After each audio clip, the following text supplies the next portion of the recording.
Here's what Brian Gutekunst had to say about the possibility of the Packers drafting a quarterback this year. Brady went and got two of them. You feel you got to get a quarterback this weekend somewhere?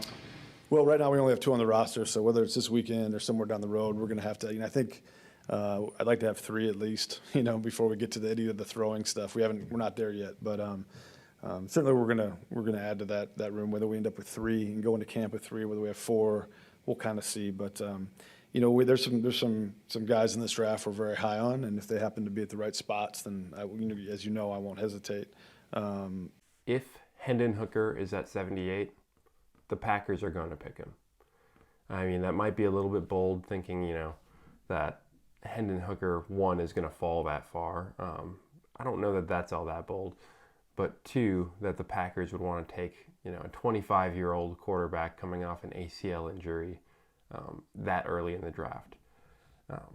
He's a unique talent. He's got a lot of the tools that you're looking for. Doesn't have a lot of the experience necessarily. But I also did another, previous video kind of talking about some of his strengths and abilities. You can check that out up here with a, card.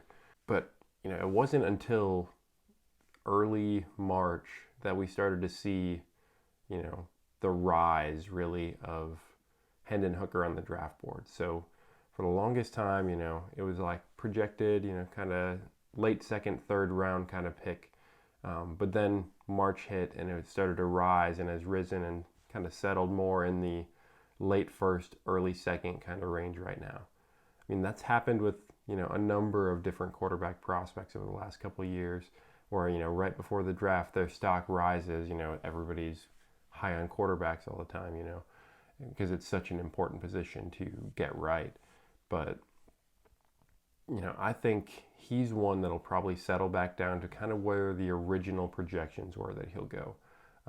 Originally, around that time, right before he rose in March, he was projected in the 83 to 99 kind of range by PFF's analysis.